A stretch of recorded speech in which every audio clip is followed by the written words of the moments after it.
everyone. Welcome to our next session at Elevate. We now have Swathi. Swathi is the head of systems of record engineering at Benchling. She leads software development teams building the next generation SaaS platforms for the life sciences industry. Welcome, Swathi. Thank you. Let's get started. Are you a senior engineer looking to level up to be a staff? Or are you a staff engineer who recently joined a new team or a company and looking for tips to succeed? Or are you a staff engineer who feels like you're stagnating in your current role? Well, you're at the right place. Let's talk about the unsaid, implicit, and often enigmatic accesses to be a software engineer, to be a great, effective staff engineer. Hi, I'm Swathi, and I lead the Systems of Record Engineering organization at Benchling. I have 5 practical tips for you that have emerged from my vantage point as an engineering leader, coaching many senior and staff engineers at Benchling and at Uber. I will also be sharing some real life stories of senior engineers who got from senior to staff, and also what staff engineers get right versus wrong. But before all that, how do you go from a senior engineer to a staff engineer? As a senior engineer, you have strong technical foundations. That means you have technical skill sets, you're great at coding, you've built expertise over years learning about the systems and tools that your company and your industry uses. Not only that, you're also good at leadership skills. You know how to do project management, you mentor others, you're great at communication. Along with all that, you also possess extreme ownership and have an awesome attitude.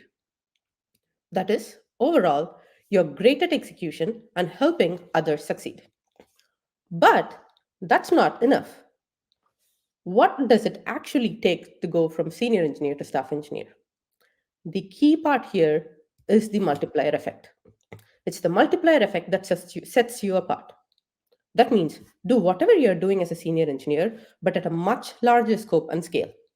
You need to be driving roadmaps across teams.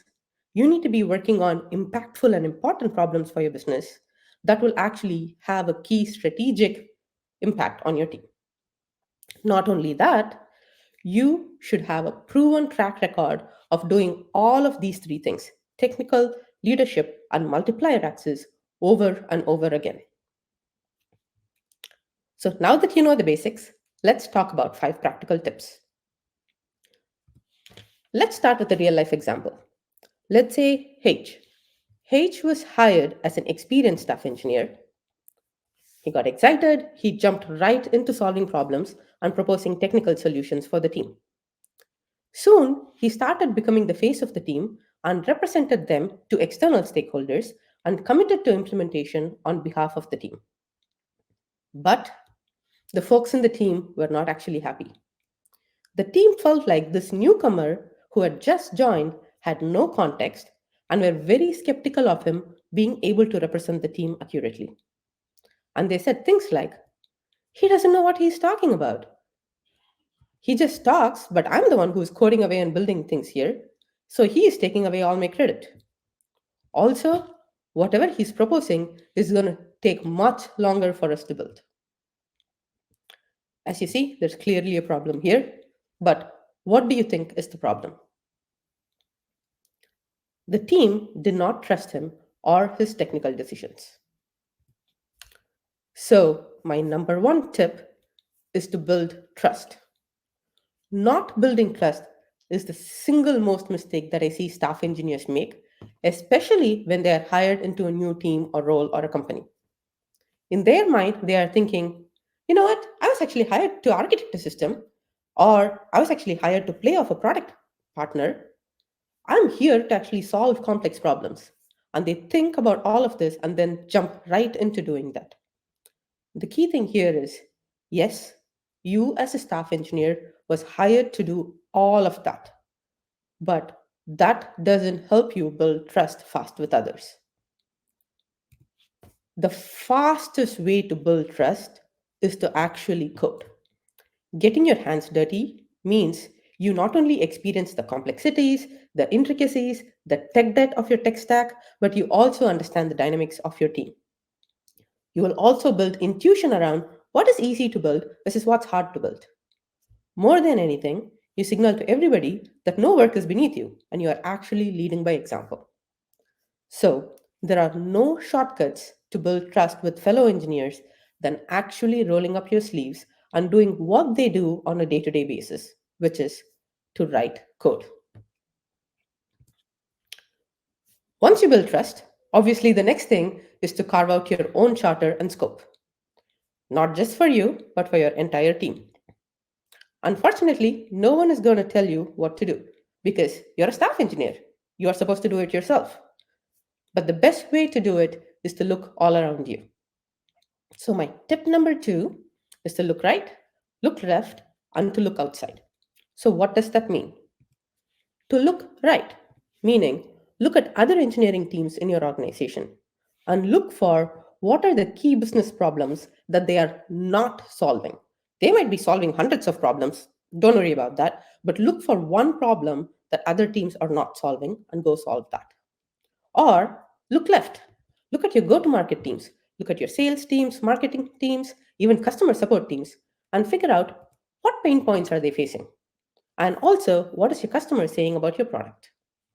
And finally, look outside. Look at your competitors, look at your peers in the industry, and talk to staff engineers to understand how do they build similar systems? How did they scale similar systems? And also, where are they trending? That should give you an idea of where the industry is headed and you know what to work on next. So, I'm going to give you another example of how a senior engineer did exactly that to get to the staff level. So, N was a senior engineer on a product team. During an all hands, they realized that their company's biggest cost center was the customer support organization. So, naturally, they got curious to finding out why. So, what did they do? They chatted with product managers, community managers, and the actual customer service agents themselves and learned the following. One, the company had thousands of customer service agents. Every agent resulted in a cost to a company, and they were also solving many issues, and they were paid by the number of issues that they solved. And also, these thousands of agents, what they were doing was actually following a prescribed rule book to solve issues. Once they understood the problem, they figured out how to solve this. Long story short, what they did was they codified the rulebook that the agents were doing. They built an automated system to reduce the number of issues that will actually go to the human agents once it is already solved by the machines. Thus, as you can imagine, it helped save millions of dollars for the company. And naturally, they also got promoted to a staff engineer.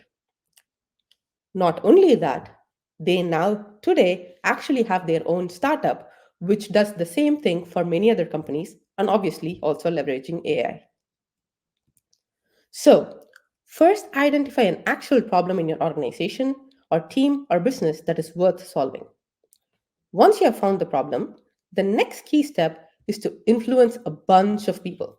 You will need to influence a whole lot of people. You will need to probably influence your product manager, other engineering managers, cross functional partners, even your own director and VP. You have a whole lot of people to convince. Only convincing them will help you make your vision a reality. But the unfortunate part, you will have to do all of this without actually having a formal authority over these people. It's not guaranteed that they are going to listen to whatever that you say and support you throughout that. But there's one single person in the whole sphere who can actually help advocate and spread your ideas and vision with complete authority, and that's your manager. Which brings us to the third tip. Treat your manager as your partner, not as your boss, but as your partner. Why? Because your manager is the single person in your reporting chain who's best positioned to be your spokesperson. They can be your personal agent, they can be your own advocate, they can even be an ambassador for your vision. But in order for them to do that, you need to be in 100% alignment with them and what their priorities are.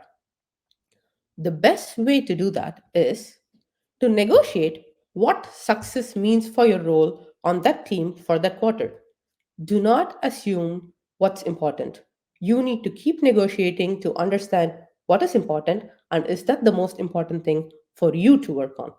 So, solve the biggest problem and challenge that they have in the organization. Sometimes it could be leading your team through a product launch. Another time, it might be reducing overall incident load on your team. Or some other time, it might simply mean improving performance for your products. But the key point here is identifying and solving single most important thing for your business and what your manager cares about. Not two things, not three things. Just pick a single primary issue that your manager cares about and then work on it. Here is another real life example. We are going to talk about D, whose team expanded in India, and they actually hired 17 new college grads. Obviously, onboarding 17 new engineers was the biggest organizational problem at the time. Realizing that, D proposed the idea of doing a week long hands on boot camp to their manager. D's manager then advocated for this idea to their VP and director across the org and then pushed for getting travel budgets approved. So finally, D and the four engineers flew down to India to run the boot camp. Obviously, the boot camp was a roaring success. The 17 engineers became very effective very quickly. Clearly, D had a tremendous impact. But she would not have been able to sustain the impact if all she did was to continue mentoring and onboarding these people. She knew she had to align with her manager on the next important problem. So, once you have solved one problem, negotiate your expectations with your manager to solve the next problem and just keep rinsing and repeating the same. Now, the tip gets even more harder. I think so far the first three tips are something that you can do on your day to day basis, and it's probably easier to do once you kind of get out of your comfort zone. The fourth one and the fifth one is actually much harder to do in practice, but I'll kind of walk you through what you can do in those situations. So, tip number four, understand the dynamics at play. Because of your role and title, you will now have seat at the table in many forums that you previously did not have access to. You will have access to way more context than you would even like at some point. But along with it, you'll get exposed to tons of inefficiencies that happens in the company and in the organizations. You will also get exposed to a lot more politics. It is easy to get bogged down, get jaded when you have a wave of negative events or emotions hitting you from all directions. But the strategy is to see these inefficiencies as opportunities and figure out how to make a difference. Understanding organizational dynamics is actually a strategic advantage if you know how to play it right. So here's an example. This also is a real life example. So M was hired as a senior staff engineer. That means M already knew how to build trust. M had a track record of building great products, and M also partnered with his manager very effectively. Right. So he was hired into this new company and was working on a critical project. They were working on this critical project day and night for a year with a huge team. Unfortunately, this project was completely shut down after a year. Do you know why? The reality is, M was caught in a messy political situation. This happens in all companies. So in this case, what had happened was, though M was looking though M was working on a project that was completely supported by his own VP, his initiative was actually opposed by one of the most tenured engineers in the company. Thinking he had his VP's backing, M disregarded the comments of this engineer, only to find out later that this tenured engineer influenced a lot of people and got the project to shut down. So, the key mistake that M made here is not taking into account what this tenured engineer's motivations were and knowing how much influence that this person actually had. Imagine if only they had recognized this dynamics and aligned with that tenured engineer, the outcome of the project would have been way, way different. So, instead of letting politics derail you, you will need to figure out the motivations that are spurring people and get past the hurdles. You will actually need to understand who are the key influencers in your company. Also, who could be a sponsor for your ideas outside of your current management chain. As I said, this is far from easy, but if you've kind of mastered the previous steps, that means you can leverage the trust that you have with your team. You have the right organizational context that you gain by looking around. You also have a great partnership with your manager to make the right choices. This will actually make this process a lot more easier because they will tell you who to go talk to, who the key influences are, who do you need to convince to get your idea through. Now, for the fifth tip, the most hardest of them all, which is don't let your ego be your downfall. It is the hardest because it's human nature. When you join a new team or a role, the natural instinct as a staff engineer might be to say, you know what, they don't know what they are doing, I'm going to fix it. But telling people you are right and they are wrong will only make enemies. You will need to understand how and why did your team end up in the current situation before jumping in to fix any problems. So resist the urge. And for today, the final real life scenario, we'll talk about P. P grew up the ranks in his organization from a junior engineer to a senior engineer to a staff engineer. Naturally, he was exceptional and well respected. He was also a perfectionist. It was his perfection and attention to detail that helped him get to where he was today. But it's the same perfection and attention to detail that led to his own downfall. Do you know why? Because as he got exposed to more and more problems, he wanted to solve all of them. But obviously, not all of them can be solved at the same time. So, when his peer engineering managers and his team pushed back, or when junior engineers on the team failed to meet the bar he had set for them, he became frustrated and cynical. His cynicism spread negativity within the team. People were demotivated because he was always finding faults and complaining.